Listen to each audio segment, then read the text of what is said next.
두 글자니까 힘차게 한번 읽어볼게요. 말씀 제목 시작.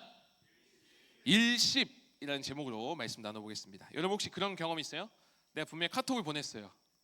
내 DM을 보냈는데 답이 없어요. 하루가 지났는데 답이 없어요. 참을만해요? 괜찮아요? 분명히 카톡 1이 사라졌어요. DM도 확인했다고 뜨는데 답이 없어요. 괜찮아요? 괜찮아요?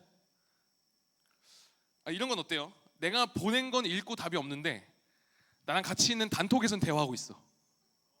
괜찮아요 그래도? 마음이 어때요? 와, 이렇게 봤으면서도 답을 하지 않는 걸 전문 용어로 뭐라고 하죠? 일십이라고 합니다. 일십. 여러분 일십 당하면 기분이 좋지 않아요. 왜 기분이 좋지 않죠?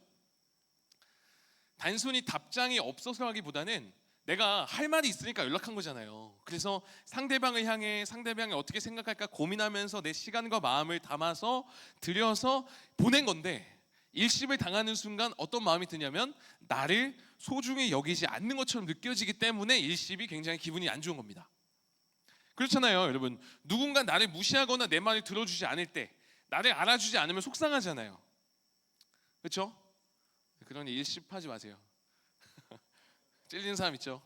그러니 일십하지 마시고 잘 답해주세요. 보세요, 이런 거죠. 여러분 교회 들어올 때 우리 선생님들이 뭐 환영해 주잖아요. 막 블레싱 해주고 안아주고 하는데 나만 딱 안 해준다고 생각해봐요. 어떨 것 같아요?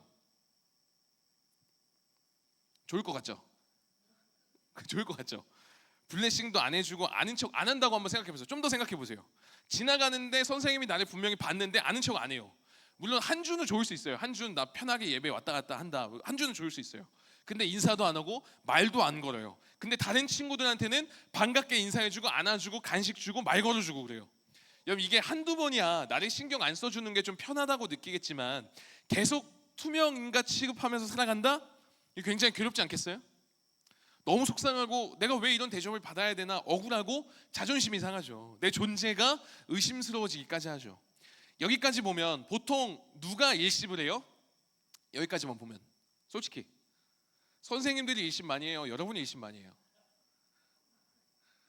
선생님들이 많이 하나요? 선생님 밥 사주세요 했는데 답이 없어? 여기까지만 보면 우리가 일십 더 많이 하잖아요 솔직히. 근데 여러분 보세요, 신앙생활로 가져와 보면 우리가 하나님께 일십당하는 경우 많지 않아요? 없나요? 저만 많아요? 기도했는데 기도 응답이 없어요. 제가 힘든 거, 제가 속상한 거 하나님은 분명히 아실 텐데 내 삶이 바뀌는 게 없어요.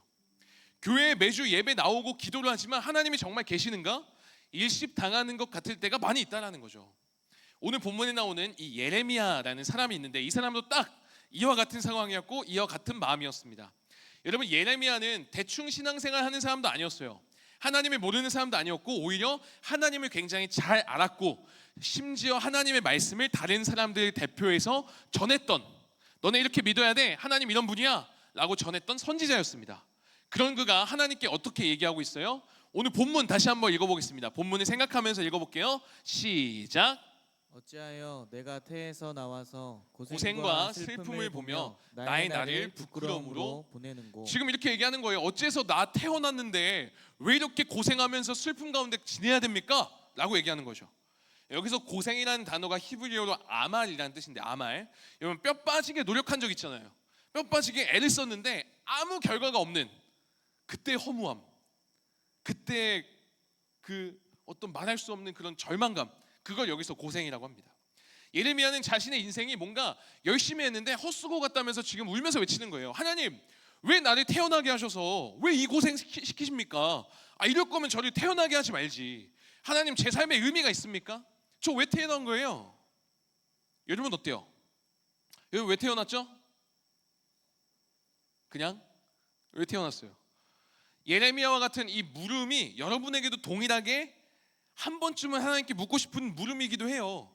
표현하지 않지만 청소년 시기에 한 번쯤은 질문하게 됩니다. 나는 왜 태어났을까? 그런 질문 하지 않아요? 나는 왜 살아가야 되는가? 하나님 정말 계시는가? 이런 의문들. 여기서 중요한 건 보세요.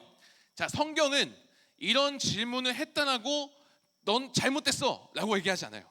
이런 질문을 했다라고 해서 넌 믿음이 없어 이렇게 정의하지 않아요. 여러분 지금 이 질문을 누가 하고 있어요? 선지자였던 예레미야도 이런 질문을 지금 하고 있는 거예요. 그 말은 믿음이 좋은 사람도 의심이 들 수 있고, 믿음이 좋은 사람도 흔들릴 수 있고, 믿음이 좋은 사람도 기도했는데 답답할 수 있고, 하나님을 사랑하는 사람도 실망하고 낙심될 수 있다는 거예요. 그러니까 여러분이 그런 상황을 만난다고 해서 여러분이 잘못된 게 아니다라는 거죠. 여러분의 그 질문과 고민, 하나님을 향한 의심, 의문들이 잘못된 게 아니라 그 굉장히 자연스러운 과정입니다. 의심해도 괜찮아요. 진짜 괜찮아요. 하나님 살아계신가? 괜찮아요. 의심해도 돼요. 힘들다고 해도 괜찮아요. 오늘 꼭 기억할 게 있다면 이거죠. 하나님께서는 의심 없는 사람만 만나주시는 게 아니에요. 하나님은 의심이 있고 부끄럽고 속상하고 원망하면서 힘들어하는 사람도 만나주신다. 이게 포인트입니다. 여러분, 실제로 이 예레미야가 어떤 사람이라고요? 선지자죠. 선지자. 하나님을 잘 알고 하나님과 친해서 하나님의 말씀을 다른 이들에게 전하는 사람이었어요. 이 사람 죄짓지 않았어요. 바르게 살았습니다. 하나님의 뜻에 따라 잘 순종하면서 살아갔어요. 그런데 그 결과가 뭐였냐면 예레미야가 많은 사람들에게 조롱을 당합니다.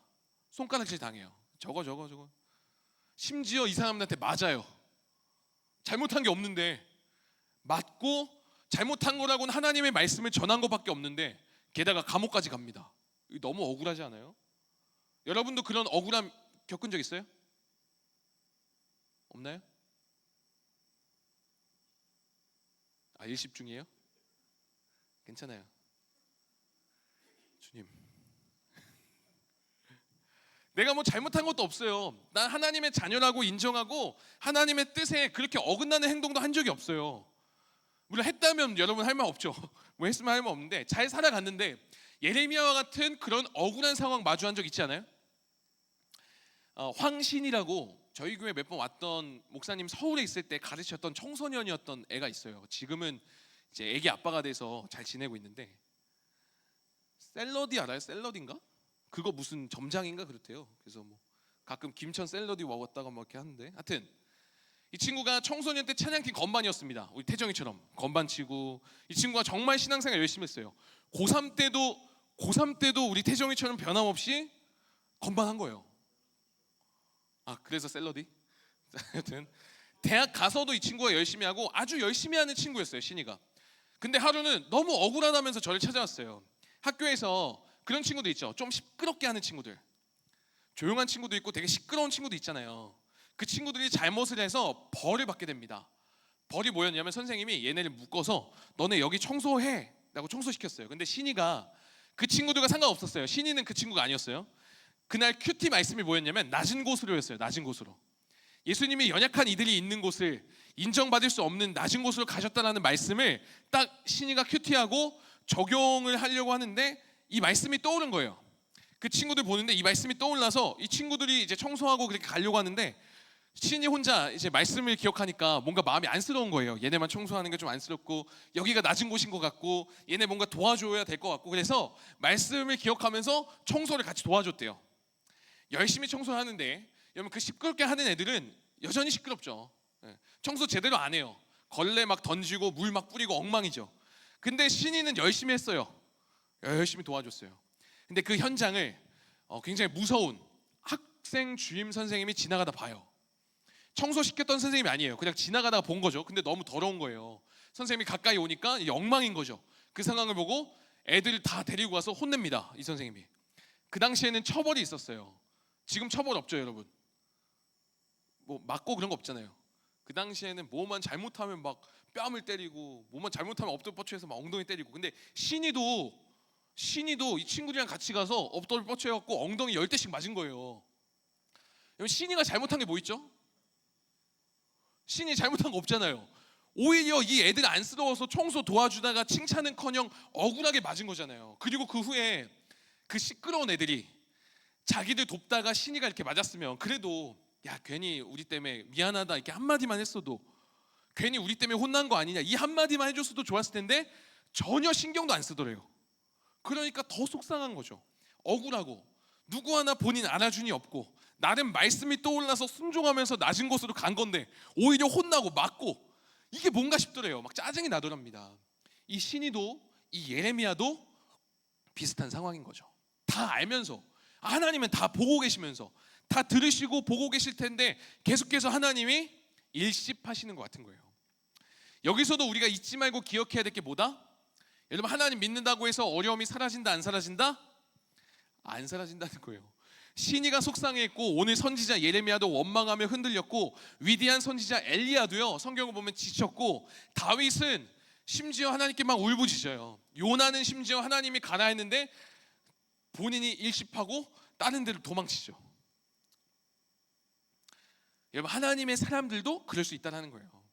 그러면 여러분 생각해 보세요. 하나님이 계속 일십하면 하나님을 믿는 우리나 하나님 안 믿는 친구들이나 뭐가 다른 거죠? 뭐가 달라요? 어차피 똑같이 어려움 오고 똑같이 힘들고 하나님 믿든 안 믿든 다 어려움을 겪으면 믿을 이유가 없는 거 아니에요? 있어요. 근데 있어요. 믿을 이유 있습니다. 우리는 하나님이 함께 하세요. 별로 힘이 안 돼요?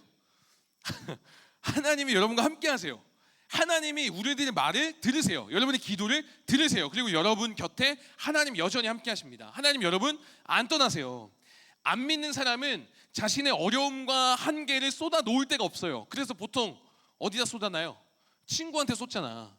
우리 자매들 친구들한테 막 나 이런 일 있었어, 이거 어려웠어, 너무 힘들었어 막 2시간 얘기하고 그 다음에 뭐라고 해요? 전화해서 야, 나 이거 너무 힘들었어 막 2시간 3시간 얘기하고 나서 다 끝나고 뭐라고 얘기해요? 우리 자매들 만나서 더 얘기해. 이러고 2시간 3시간 얘기해놓고. 자, 여러분, 하나님 안 믿는 사람들은 쏟아 놓을 데가 없어요.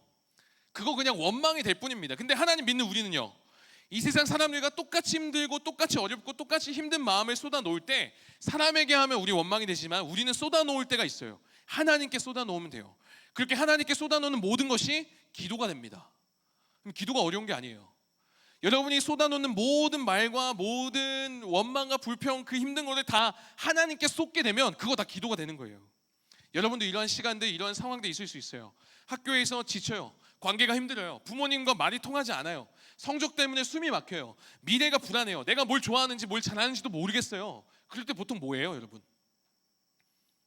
핸드폰 봐요. 아무 생각 없이 쇼츠 보잖아요. 자기 전에 게임해요. 그냥 음악 들어요. 잠을 자요. 그러다 보면 뭔가 마음이 괜찮아지는 것 같아요. 다 그렇게 살아가는 것 같아요. 마음과 생각에 이건 사실 잠깐 마비되는 거죠. 그런데 그 질문과 고민의 답을 주진 못해요. 여전히 또 고민하고 여전히 또 질문하게 됩니다. 그리고 힘들어해요. 나는 또 뭘 해야 될까? 나는 왜 힘들까? 나는 왜 이 정도일까? 내 삶에 의미가 있을까? 이 모든 걸요. 이 모든 걸 우리는 다른 사람이 아니라 하나님께 가지고 가서 물어보고 쏟아놓으면 뭐가 된다고요? 기도가 된다고요. 멋진 문장 필요 없어요. 살아계시고 전능하신 하나님, 이런 거 필요 없어요. 그냥 하나님, 왜 이런 겁니까? 멋진 문장 필요 없다니까요. 이런 이야기 해도 될까 싶은데 그런 이야기까지 해도 됩니다. 그 모든 게 기도가 된다고요. 그렇게 여러분의 마음을 친구에게 털어놓듯이, 친구에게 고민을 상담하듯이 하나님께 쏟아놓는 거, 그게 뭐다? 기도다라는 거예요. 기도. 기도는 내 마음을 잘 정돈하고 다 정리한 뒤에 하나님께 발표하는 게 아닙니다. 기도는 정리되지 않은 뒤죽박죽 그 마음을 그냥 들고 하나님께 가는 게 기도예요. 하나님께 말하세요, 여러분. 예쁘게 말하지 않아도 돼요. 정답을 말하지 않아도 됩니다. 여러분의 그 마음 그대로를 하나님께 얘기하면 돼요. 한 목사님의 기도를 한번 소개해 줄게요. 개척교회 목사님인데 지금은 은퇴 이제 하셨어요. 개척하시고 근데 이분이 얼마 안 돼서 사모님이 뇌경색이 와요. 그래서 몸을 잘 못 움직이세요. 그래서 이 목사님이 사모님을 돌봐야 됐고 거기다가 아이가 셋이 있었어요. 이 목사님이 사모님도 돌보고 아이들까지 돌봐야 돼요. 얼마나 힘들어요. 하루는 사모님을 이제 전기장판에 이제 눕혀놓고 볼 일이 있어서 나갔다가 왔는데 집에 불이 났습니다. 전기장판이 이제 불이 나갔고 사모님이 여기 반쪽이 또 화상을 입은 거예요. 얼마나 가슴 아프겠어요. 근데 이분이 그런 상황을 겪어오면서 책을 하나 썼어요. 책. 난 당신이 좋아라는 책인데 그 한 대목을 제가 읽어드릴게요. 그냥 쭉 읽어드릴게요. 내가 물 가운데로 지날 때에 내가 너와 함께 할 것이다. 내가 불 가운데로 지날 때에 타지도 아니할 것이요 불꽃이 너를 사르지도 못하리니. 이사야 43장 2절. 눈에서 불길이 솟았다. 가슴에서 뜨거운 무언가 솟구쳐 올랐다. 내뱉지 않고는 참을 수 없는 외침이 터져 나왔다. 나는 격렬하게 반응했다. 하나님, 이게 무슨 말도 안 되는 소리입니까? 타기 전에 구해 주셨어야죠. 불이 붙기 전에 저를 깨우셨어야죠. 불꽃이 일어나기 전에 바람을 불게 해서 끄셨어야죠. 아니, 불 속으로 다 지나가고 난 뒤에 구해주시면 어떡합니까? 불 가운데 지나는 동안 타지 않게 한다고요? 다 탔잖아요. 다 타버렸잖아요. 구해주시는 건 좋습니다. 하지만 장애 없는 사람으로 구해주셨어야죠. 늘 함께 한다고만 하지 마시고요. 여러분, 이게 현직 목회하는 목사님의 고백이었어요. 되게 솔직한 모습 아니에요? 이러한 솔직한 마음이 하나님을 향할 때 하나님께 쏟아놓으면 그게 뭐가 된다고요? 기도가 된다고요. 기도. 그래서 이 목사님이요, 그 당시 너무 힘들고 어려웠지만 막 쏟아냈잖아요. 하나님께 기도하면서 하나님의 마음을 막 하나님께 쏟아냈더니 나중에는 이분이 하나님의 마음을 더 알게 돼요. 그리고 그 사랑을 알게 되고 그 사랑으로 목회하면서 은퇴하기까지 목회 여정을 잘 감당하십니다. 그리고 지금 은퇴 잘 하셨어요. 여러분, 상황이 힘들고 기도해도 바뀌지 않는 것 같고 하나님이 일십하는 것 같을 때 우리는 뭐 해야 되는 거죠? 사실은 우리의 모든 것을 다 들으시고 최고의 시간에 맞춰서 일하고자 인내하시는, 결코 일십하지 않으시는 하나님이라는 걸 기억하면서 하나님께 우리 마음을 계속해서 쏟아내야 되는 거예요. 당장 답장이 없는 것 같을지라도 또 하나님께 카톡하는 겁니다. 또 하나님께 DM 보내보는 거죠. 그게 뭐라고요? 기도라고요. 기도. 여러분, 하나님은 우리 일십하지 않으세요. 잠깐 기다리라고 하는 거죠. 우리 시우리가 오늘 아침에도 6시 좀 넘어서 일어났어요. 그리고 나서 엄청 울어요. 밥을 달라는 거죠. 아침 7시에 밥을 주려고 하는데 엄마가 분유를 타는데 계속 울어요. 밥 달라고. 엄마가 지금 분유 타고 있는데 근데 계속 울어요.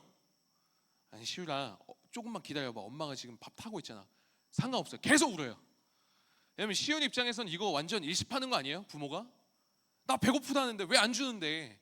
근데 사실은 뭐예요? 엄마 밥 타고 있어요. 잠깐만 기다리면 되는데. 결국 맛있게 먹고 지금 저렇게 돌아다니고 있잖아요. 저 뒤에서. 헬로. 여러분, 우리는 오늘 말씀을 통해서 소망을 찾아야 돼요. 어떤 소망이요?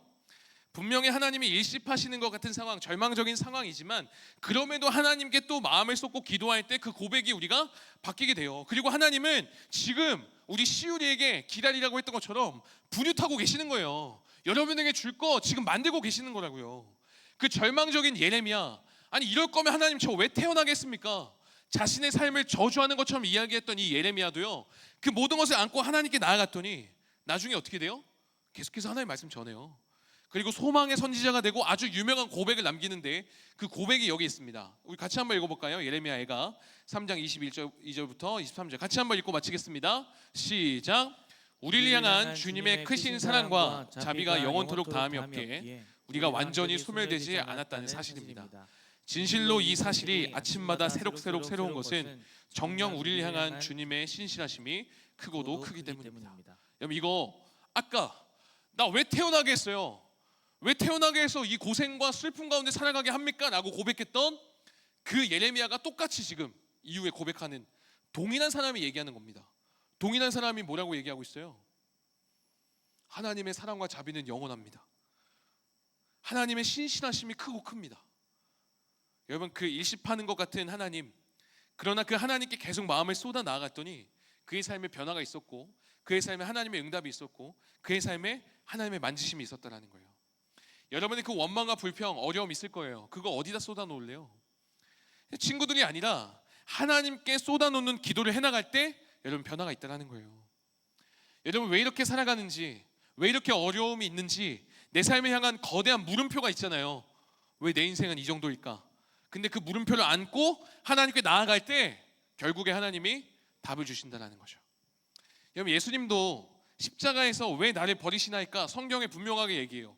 엘리 엘리 라마 사박다니, 나의 하나님 나의 하나님 어찌하여 나를 버리시나이까. 우리와 다를 바 없는 하나님께 일십을 당하는 것 같았을 겁니다. 왜 나를 버리시는 걸까? 거대한 물음표를 안고 예수님 죽음을 맞이하셨지만 예수님이 그렇게 끝나셨나요? 아니요. 사흘 뒤 부활하심으로 하나님이 답을 주시는 거죠. 사랑하는 여러분, 하나님께 말씀드리기를 멈추지 마세요.